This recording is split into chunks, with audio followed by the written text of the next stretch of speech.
Nama saya Nuning Nuraini. Saya lahir di Malang, Jawa Timur, 14 April 74 ya. Saya mulai lahir sampai SMA itu di Malang, kemudian kuliah itu baru ke Bandung.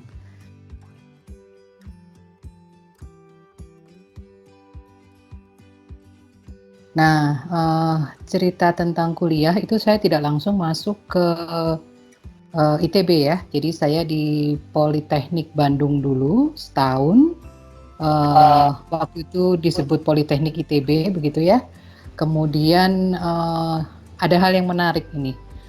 Waktu itu jurusan saya adalah telekomunikasi. Kemudian kita banyak sekali melakukan praktikum, sehingga saya agak kewalahan dalam tanda petik dengan praktikum.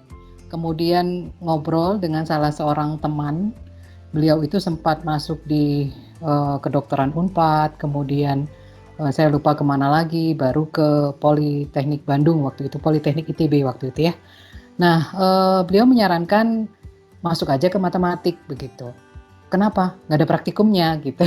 Jadi waktu itu alasannya jurusan yang bagus tapi nggak ada praktikumnya apa ya begitu. Matematik saja gitu.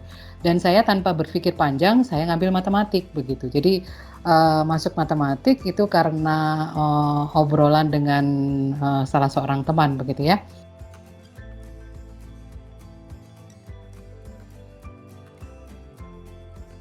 Nah, serunya adalah ketika saya masuk TPB saya tidak merasa masalah begitu ya. Tetapi ketika tingkat 2 gitu ya, ketemu Ali, ketemu apa ya dulu ya, KPB, Andat, matematikanya benar-benar matematik begitu ya. Itu saya seperti salah jurusan gitu. Jadi merasa, loh matematik itu seperti ini ya gitu. Karena ekspektasi saya belajar matematika itu tidak jauh seperti kalkulus begitu ya. Jadi terbayang apa yang kita pelajari. Ternyata tidak begitu ya.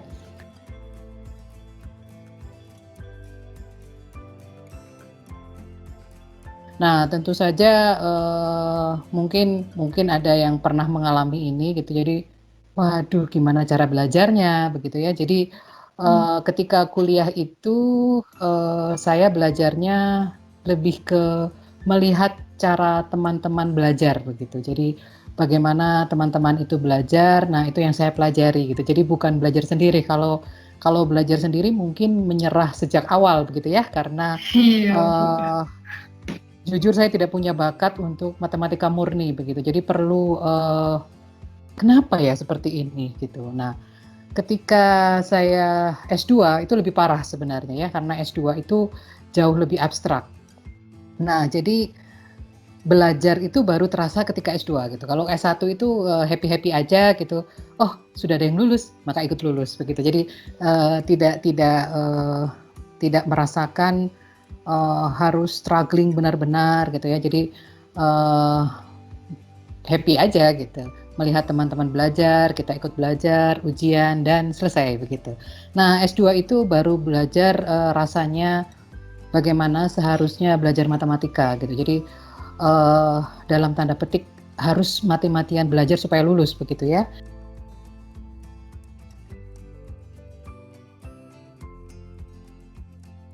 Nah, ketika S3, kebetulan saya S1, S2, S3 itu di ITB terus.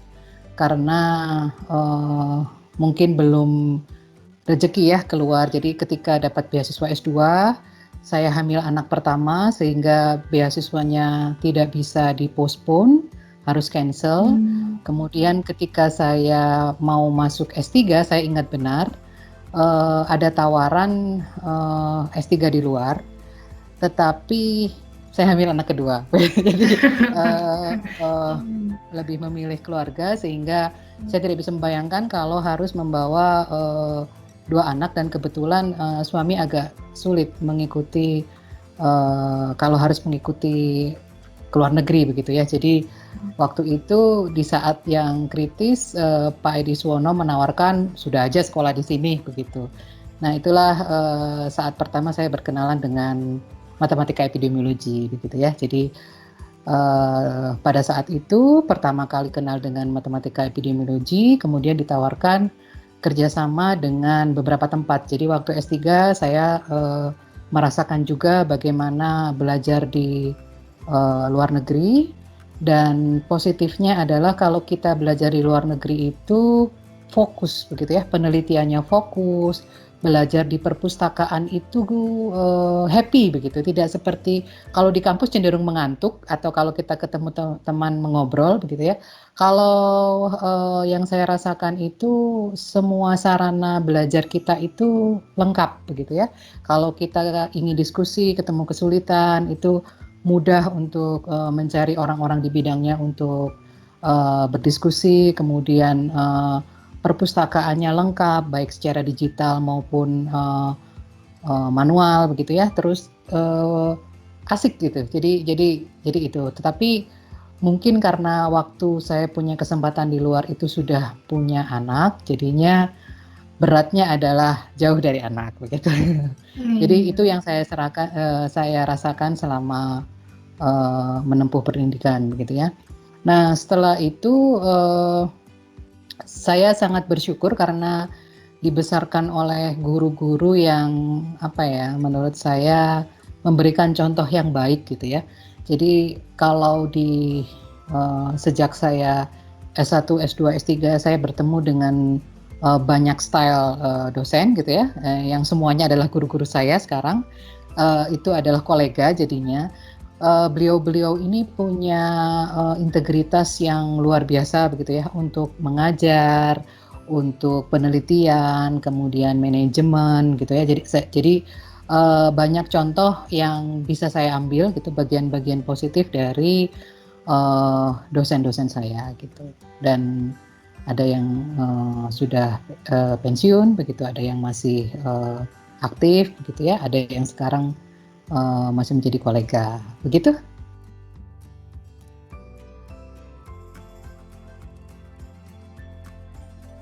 Kalau fokus penelitian sebenarnya karena S3-nya di matematika epidemiologi, maka fokusnya ke sana, tetapi secara umum adalah pemodelan matematika begitu ya. Jadi tidak menutup domain hanya di biologi, tetapi bisa masalah-masalah yang menarik, tapi dengan tools yang biasanya saya gunakan di matematika biologi begitu.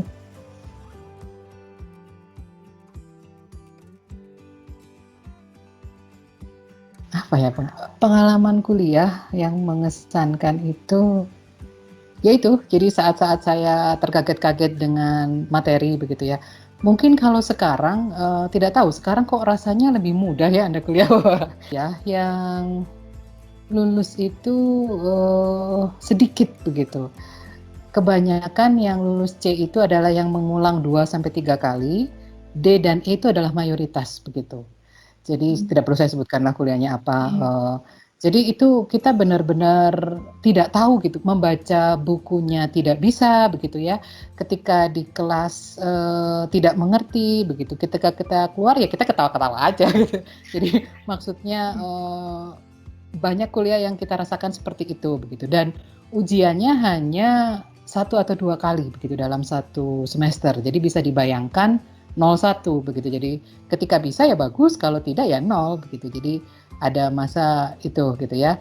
Nah yang kedua adalah pengalaman saya, mungkin yang lebih berkesan buat saya adalah teman-teman dari jurusan lain. Karena kita tahu bahwa matematika itu punya SKS yang banyak untuk bisa memilih kuliah di tempat lain begitu ya. Jadi itu yang sekarang mungkin kampus Merdeka itu mau mempropos hal itu gitu. Nah anak matematik ini sebenarnya yang paling biasa begitu mengambil mata kuliah yang bukan matematika. Nah saya ingat sekali bagaimana teman-teman saya itu bergerombol untuk mengambil kuliah yang sama gitu ya di tempat lain begitu. Nah ada beberapa kuliah yang saya ambil memang karena saya punya teman di sana, tapi saya hanya sendiri gitu ya. Anak matematikanya sendiri, dan itu saya rasakan benar-benar mendapatkan pengalaman yang berbeda dengan belajar di FMIPA begitu ya. Jadi kebetulan saya ngambil ada di FTI, ada di STAY begitu sekarang. Kalau waktu dulu FTI semua itu ya. Nah, itu mata kuliah yang sangat praktis dan ternyata sampai sekarang terpakai. Jadi saya sempat ngambil artificial intelligence, kemudian ilmu simulasi itu apa ya? Saya lupa persisnya. Saya paling ingat itu artificial intelligence itu ya. Uh, Sistem cerdas begitu. Jadi kurang lebih ternyata sekarang booming. Padahal bisa dibayangkan waktu itu saya ngambil tahun lupa ya 95 atau 96 mata kuliah itu. Dan sekarang kita bisa lihat bagaimana artificial intelligence, big data, kemudian data science itu sangat booming sekarang ya. Jadi itu dipelajari sejak dari zaman saya kuliah dulu dan memang menarik begitu ya, menantang. Nah, itu yang pertama. Nah, yang kedua adalah kuliah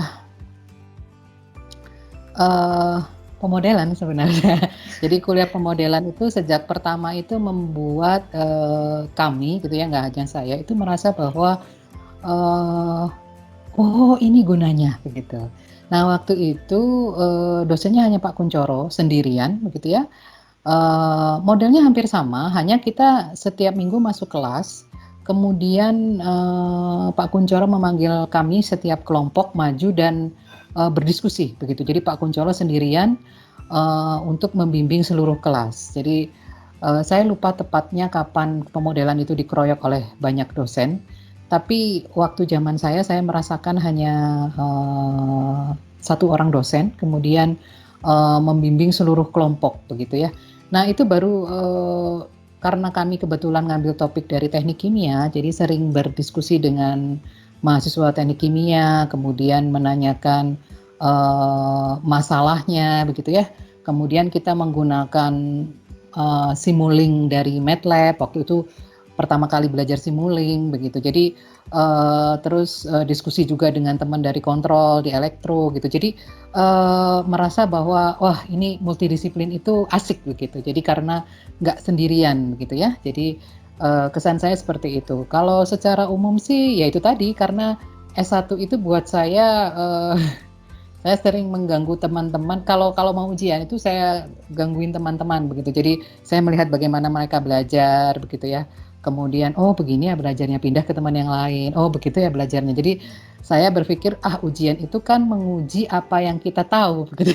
Itu excuse malas belajarnya begitu gitu. Jadi tidak yang harusnya. Ini contoh yang salah ya. Jadi harusnya berlatih lebih banyak begitu ya supaya lebih memahami. Tapi kalau saya bosen begitu. Kalau berlatih sendiri itu ada kemungkinan besar akan tidur. Jadi saya mengganggu teman-teman. Jadi kalau ujian itu biasanya saya tidak mau lama-lama karena bisa diusir gitu sama teman gitu ya.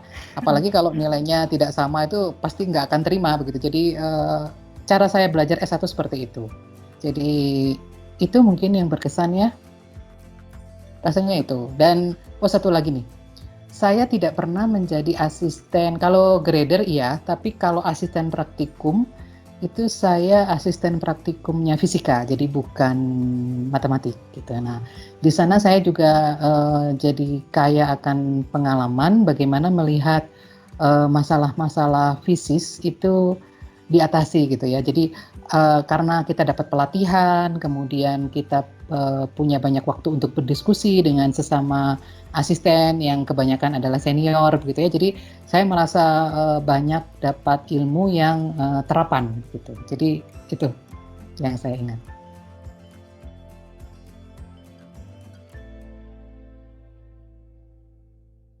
Sejak kecil itu saya dulu itu suka diminta oleh ibu guru saya gitu ya di SD gitu ya, SMP mungkin. Kalau SMA saya sudah mulai ngelesin untuk membantu teman-teman begitu. Jadi daripada kamu gangguin temennya, coba jelaskan ini ke temennya begitu. Jadi dan itu saya merasa senang kalau teman saya mengerti gitu. Jadi ada kepuasan di saat saya menjelaskan sesuatu dan teman saya mengerti gitu ya. Itu jadi maksud saya, oh berarti saya GR bahwa oh oke, saya bisa menjelaskan sesuatu ke teman begitu. Kalau kalau dia dijelaskan guru dia nggak mengerti, kemudian kalau saya jelaskan ulang, dia mengerti itu saya senang sekali. Waktu SD saya ingat sekali.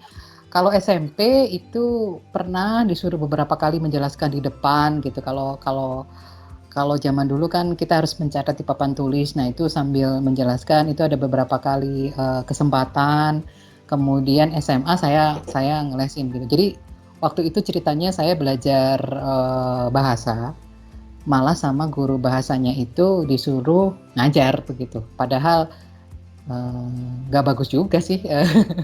Bahasa Inggris saya juga nggak bagus, tapi diminta untuk mengajar dan uh, yang diajarin juga nggak protes gitu, maksudnya mereka oke gitu ya. Jadi itu dengan alasan itu kalau saya ditanya pengennya jadi apa, saya ingat sekali saya menjawab paling apes saya ingin jadi dosen gitu. Jadi apa sebenarnya? Jadi artinya ketika lulus S1 saya ingat sekali bareng dengan beberapa teman, itu mereka langsung mengambil S2. Nah, saya masih nggak langsung S2 ya, lulus S1 itu masih berkeinginan siapa tahu saya punya karir di tempat lain. Jadi saya apply jadi dosen, tapi saya juga ingat menyebar 10 lamaran itu ke banyak tempat terutama offshore. Jadi saya itu ingin mencoba kerja di offshore. Sungguh tidak masuk akal karena background-nya adalah matematik begitu ya. Saya ingat ada 10 karena saya bilang saya coba 10 gitu. Dan tidak ada satupun yang dipanggil gitu ya. Jadi ke perminyakan, ke kristalografi saya ingat, kemudian ke bom blast gitu ya. Jadi perusahaan di Kalimantan, kemudian di Malaysia ada, di Sumatera ada begitu ya. Sok-sok percaya diri dan ternyata memang nggak mungkin gitu. Jadi itu ceritanya. Sehingga kalau saya ditanya lagi harus mengulang pengen jadi apa ya saya happy jadi dosen gitu. Jadi seneng lah. Ya.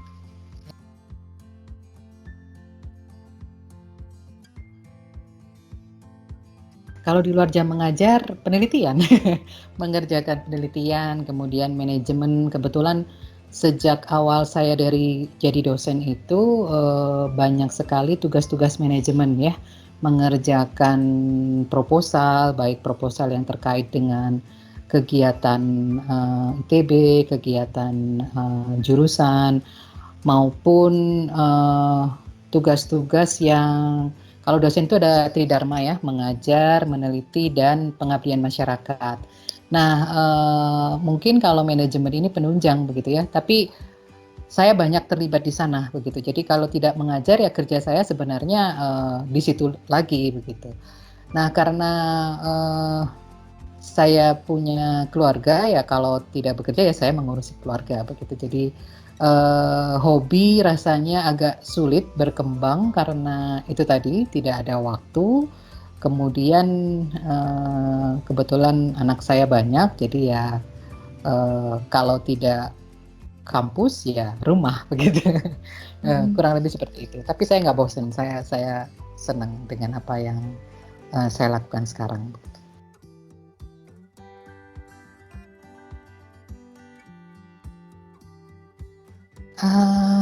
Nah itu, kalau saya penat belajar. Nah penat belajar itu, nah ini karena saya bukan pembelajar yang baik mungkin ya. Saya membayangkan banyak teman-teman saya itu yang berlatih, yang nilainya bagus-bagus itu karena berlatih gitu ya. Jadi satu buku itu semua latihan soal dikerjakan begitu ya.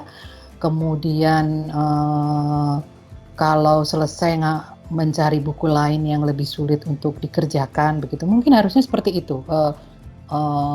Matematikawan tuh harusnya begitu ya. Tetapi saya tidak begitu. Jadi kalau ditanya penat belajar, saya mungkin S2 enggak juga sih. Maksudnya saya tahu bahwa itu konsekuensi belajarnya harus sekeras itu. Tapi sampai aduh saya capek karena belajar terus. Nah itu alhamdulillah belum pernah. Jadi kalau saya mungkin bosen ya. Jadi baru buka 1-2 bosen. Nah itu saya cari cara gimana supaya saya bisa belajar tapi tetap happy begitu.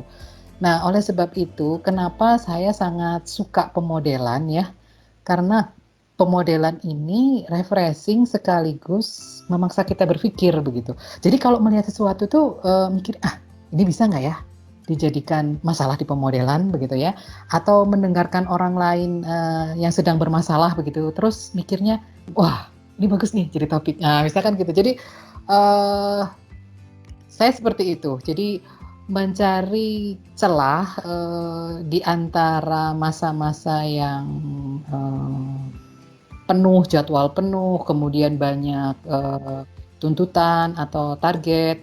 Nah, itu kita selesaikan dengan sesuatu yang bisa punya outcomes gitu ya. Jadi apakah itu pemodelan, apakah itu bisa dijadikan contoh pada saat mengajar, ataukah itu dijadikan apa ya pengetahuan tentang hidup, kurang lebih seperti itu. Tampaknya klise tapi begitu gitu. Bahkan ya mungkin sudah pada tahu topik-topik pemodelan itu kalau misalkan ada teman lagi nonton film begitu ya atau nonton drama begitu ya, ceritanya apa? Oh menarik ini, ini bisa jadi topik nih, gitu. Jadi sesuatu yang nilainya refreshing pun harapan saya bisa diambil manfaat begitu ya. Jadi kurang lebih seperti itu kalau kalau saya pribadi. Jadi uh, harus happy gitu. Jadi karena di saat ada tekanan gitu ya, ya mungkin ini sedikit curhat begitu. 10 bulan terakhir ini saya pernah mengalami masa di mana stres gitu ya, atau depresi karena dikejar begitu banyak orang dan saya tidak bisa memberikan argumentasi dengan benar begitu ya. Kita sebagai orang yang belajar matematik itu pembicaraannya itu harus berdasarkan argumen yang baik begitu. Jika P maka Q, kurang lebih begitu ya. Nah ini luar biasa gitu. Bagaimana saya diminta untuk menjelaskan sesuatu yang mereka hanya mau ujung begitu. Padahal yang saya jelaskan itu dasarnya adalah pemodelan. Dan Anda mungkin sudah belajar pemodelan. Pemodelan itu hanya berlaku di himpunan yang sangat spesifik begitu. Tidak bisa general. Walaupun memang salah satu kekuatan matematik adalah mengeneralisasi gitu. Tetapi dalam hal ini kalau kita sudah masuk ke dunia nyata itu harus sangat berhati-hati dan waktu pertama yang buat saya stres itu gitu. Saya nggak ngomong begitu, keluarnya begitu, kemudian maksud saya begini itu sama sekali tidak tersampaikan gitu ya. Jadi saya sangat merasakan bagaimana di dunia nyata gitu selama ini sangat nyaman dengan matematik begitu. Kalau kita bekerja dengan matematika itu jelas gitu, nggak ada basa-basi, nggak ada omong kosong begitu ya. Jadi kalau Anda menurunkan teorema gitu ya, bukti itu alur berpikirnya itu sebenarnya Anda itu dididik untuk membuat argumentasi yang dalam tanda petik tak terbantahkan gitu. Tapi sayangnya argumentasi itu hanya bisa dipahami oleh yang sama-sama belajar matematik begitu. Sementara kalau orang itu tidak begitu. Jika tidak P maka tidak Q, oke-oke aja gitu. Jadi itu yang pelajaran berharga saya gitu ya di masa awal-awal pandemi itu. Jadi kalau sekarang saya sudah mulai bisa memanage begitu. Jadi kalau ditanya ini ya tujuannya apa gitu. Sudah berani membalikkan pertanyaan dan ini saya banyak belajar dari rekan-rekan di bidang lain bagaimana mengekspresikan suatu argumentasi begitu ya. Jadi kalau di matematika itu karena kita dididik untuk berbicara dengan sangat runut, kemudian bertanggung jawab. Nah ini tidak untuk dunia nyata. Mungkin nanti kalau Anda bekerja juga tidak bisa seperti itu, begitu ya. Jadi kurang lebih itu. Jadi kalaupun penat itu lebih karena stres atau kurang waktu begitu ya. Tapi kalau untuk belajar harapan saya sih saya bisa happy terus gitu belajar banyak hal, dan kalau pemodelan itu harus mau belajar ke tempat yang baru gitu, harus open mind, dan itu sebenarnya melelahkan karena di satu sisi sudah banyak orang yang ahli di sana gitu ya. Kita masuk, kontribusi kita harus bernilai gitu. Jadi kita harus memberikan kontribusi di saat yang lain tidak bisa begitu. Jadi kurang lebih seperti itu dari pengalaman saya selama 10 bulan terakhir. Kalau pengalaman unik mengajar, Bu? Pengalaman unik mengajar, apa ya? Oh, mungkin saat pertama mengajar ya. Saat pertama mengajar itu saya dapat kelas besar, kemudian beda angkatannya tidak terlalu jauh dengan saya, stay elektro waktu itu, dan di LFM. Bisa dibayangkan seberapa nervous begitu ya. Tetapi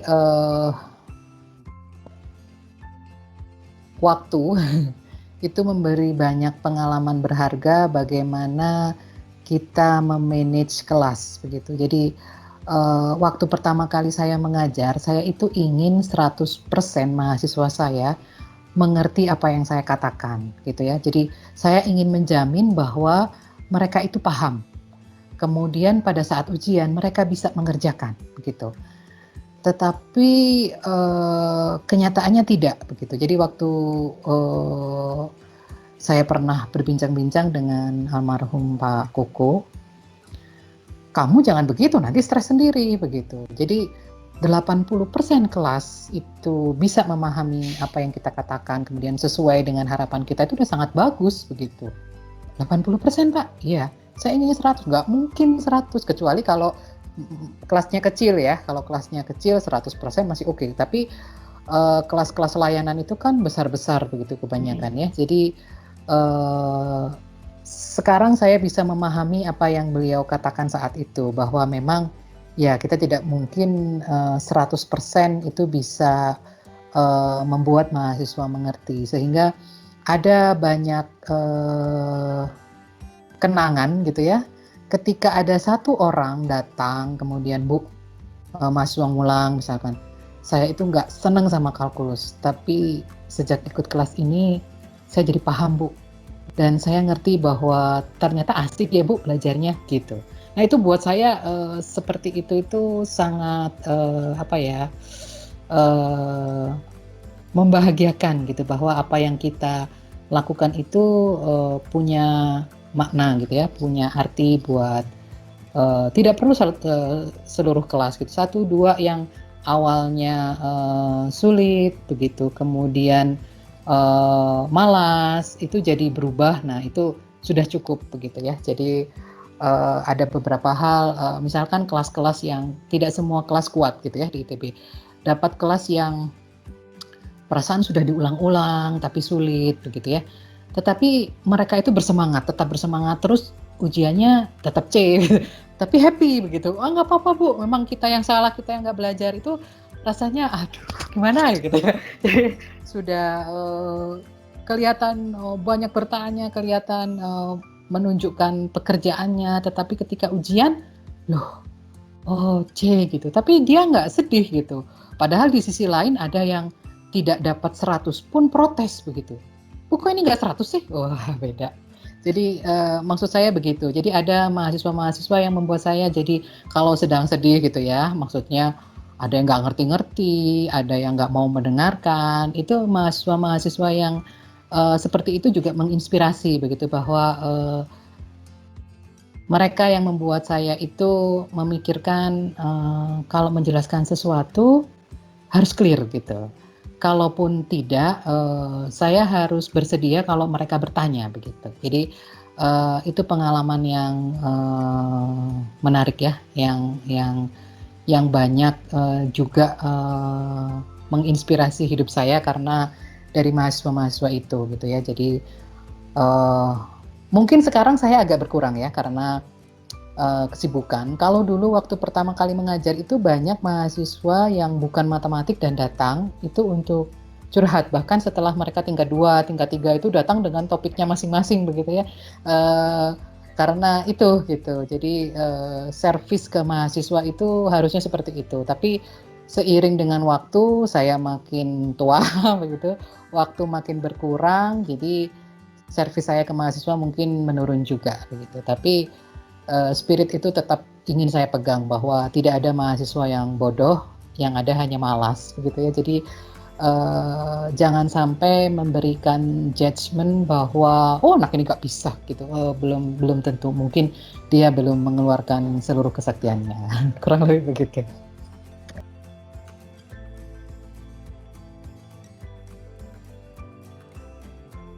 Kalau kalkulus enggak ya.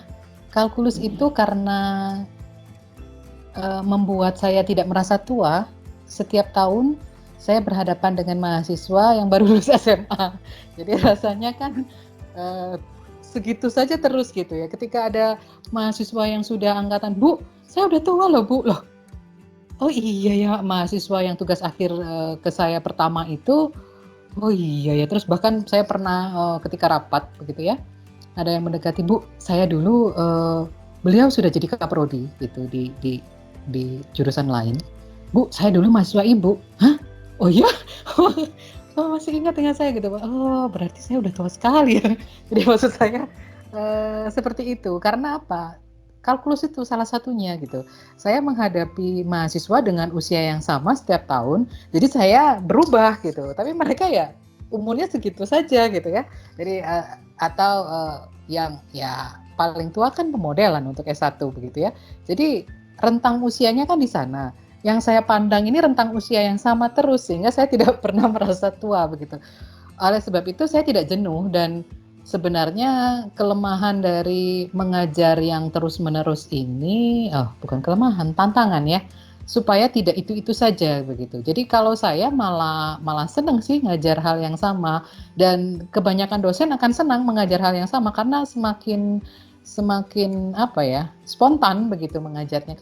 Kalau ingat salah seorang dosen fisika mengatakan, kita ini perlu di-challenge untuk mengajar TPB. Kenapa? Karena kalau saya misalkan disuruh mengajar fisika dasar, bangun tidur, Pak, bangun Pak, ngajar fisika dasar. Oh ya, saya langsung tahu topiknya di mana, saya langsung bisa nulis di papan tulis gitu. Saking lamanya begitu ya mengajar, sampai sangat di bawah sadar pun sudah masuk begitu ya. Tetapi kalau buat saya itu tadi, bahwa setiap akan mengajar apapun saya selalu ingin apa ya, kira-kira bukan inovasi, kalau inovasi itu terlalu besar gitu ya.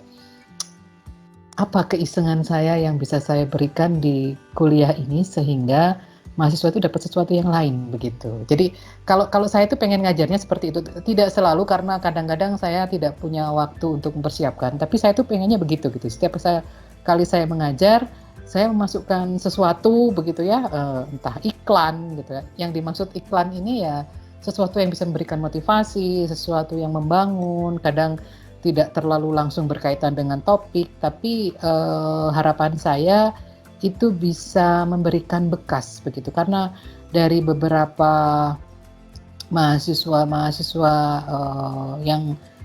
yang saya pun terkadang lupa begitu, itu datang kembali ke saya dan bilang bahwa saya ingat Bu, waktu itu Ibu ngomong begini begitu. Jadi dengan itu dia bisa menghasilkan sesuatu yang waktu itu maksud saya untuk membakar gitu. Ternyata dia benar menghasilkan itu. Terus kemudian saya dengar lagi dia berprestasi di mana. Nah, itu sesuatu gitu buat saya. Jadi harapannya kurang lebih seperti itu.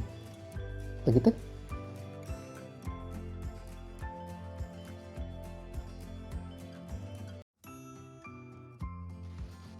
Mahasiswa sekarang ya. Iya. Mahasiswa sekarang itu tantangannya adalah gadget ya. Jadi karena pergeseran generasi juga, jadi gadget itu adalah mungkin separuh nafas dari mahasiswa zaman now begitu. Artinya bahwa kemampuan humanioranya bisa jadi berkurang. Nah, ini yang lebih mengkhawatirkan begitu ya. Karena kemarin dari beberapa survei singkat, terutama di masa pandemi ini, itu ada yang menyebutkan berapa lama gadget gitu ya, semuanya lah, handphone, laptop, tablet gitu, itu bisa sampai 20 jam. Tidak banyak, tapi rata-rata adalah 15 jam. Nah, 15 jam per hari menurut saya luar biasa lama ya. Jadi artinya bahwa otak kita ini ada bagian yang menyimpan kebiasaan gitu. Nah, bisa dibayangkan kalau nanti ada badai elektromagnetik begitu ya, atau sempat pada saat itu ya listrik mati begitu 3 hari aja berturut-turut. Anda kan paling tidak bisa nge-charge, tidak ada wifi gitu ya. Terus bagaimana hidup Anda? Apakah langsung stres gitu ya? Kalau kemarin ada berita bahwa siswi SMP tidak mengerjakan tugas tetapi menonton sampai pagi, handphonenya disita oleh ibunya dan bunuh diri begitu. Itu kan efek yang tidak biasa, luar biasa gitu ya, luar biasa ekstrim begitu. Nah, ini yang saya khawatirkan gitu, bahwa post pandemi ini itu bahwa Anda sudah 100% engage dengan gadget gitu. Kalau itu off, hati-hati gitu. Masih bisa nggak menjadi sesuatu? Nah, itu sebenarnya itu tantangannya gitu. Jadi jangan saya itu jangan hilangkan sisi humaniora begitu, terutama untuk matematik ini ya. Matematik itu melatih kita, memaksa dalam tanda petik untuk berpikir sangat rasional gitu. Otak kirinya itu di-push kalau bisa sampai 100% begitu ya. Kemudian teamwork, lalu attitude, lalu sosial aspek itu jadi kurang karena ngejar yang kiri gitu. Walaupun saya sebenarnya kalau di orang matematik, saya bukan orang matematik. Di antara dosen-dosen matematik itu mungkin saya tidak tampak matematik begitu. Tapi ketika saya berbicara sekarang terutama dengan banyak orang, dengan banyak kepakaran, itu saya merasa oh ya saya ini orang matematik ya gitu. Jadi pola pendidikannya sukses gitu. Walaupun saya merasa tidak begitu, tetapi kalau kita sudah ada di komunitas yang lain itu kerasa gitu, terlihat begitu. Jadi itu tadi begitu. Jadi pesan saya adalah tetap memperhatikan sisi sosial, humaniora, kemudian integritas ya. Jadi integritas itu Anda mau jadi apa saja, kalau Anda punya integritas yang baik itu pasti akan menghasilkan sesuatu yang baik begitu. Jadi kurang lebih seperti itu. Kemudian kesabaran, konsistensi gitu ya. Satu lagi nih, arogansi. Kalau bisa direm gitu ya. Ditekan karena itu kadang membuat kita jadi tidak optimal dalam berprestasi begitu ya. Itu dari pengalaman saya. Jadi saya merasa makin saya belajar sesuatu, makin saya tidak tahu begitu, dan saya merasa makin aduh kok belum bisa menghasilkan sesuatu begitu ya. Kalau saya berhadapan dengan keilmuan yang lain gitu, melihat mereka menghasilkan sesuatu barang atau obat atau ya apapun lah yang bisa langsung kena ke masyarakat. Nah, saya yang sok-sokan belajar pemodelan matematik ini merasa wah masih sangat jauh gitu. Padahal dari sisi matematik gitu ya, pemodelan ini sudah berusaha menjawab masalah real begitu. Tetapi ketika kita ada di masyarakat sebenarnya itu masih butuh beberapa langkah lagi begitu. Jadi itu tadi bahwa belajarlah yang lain selain matematik, kemudian jadilah manusia yang punya integritas yang baik gitu, sehingga Anda mau jadi apa saja tidak usah khawatir. Matematika itu sekarang sedang jadi bintang harusnya. Jadi Anda harus bisa menunjukkan di mana sisi plusnya matematik begitu ya. Mahasiswa matematik, orang yang belajar matematik itu haruslah seperti apa. Begitu?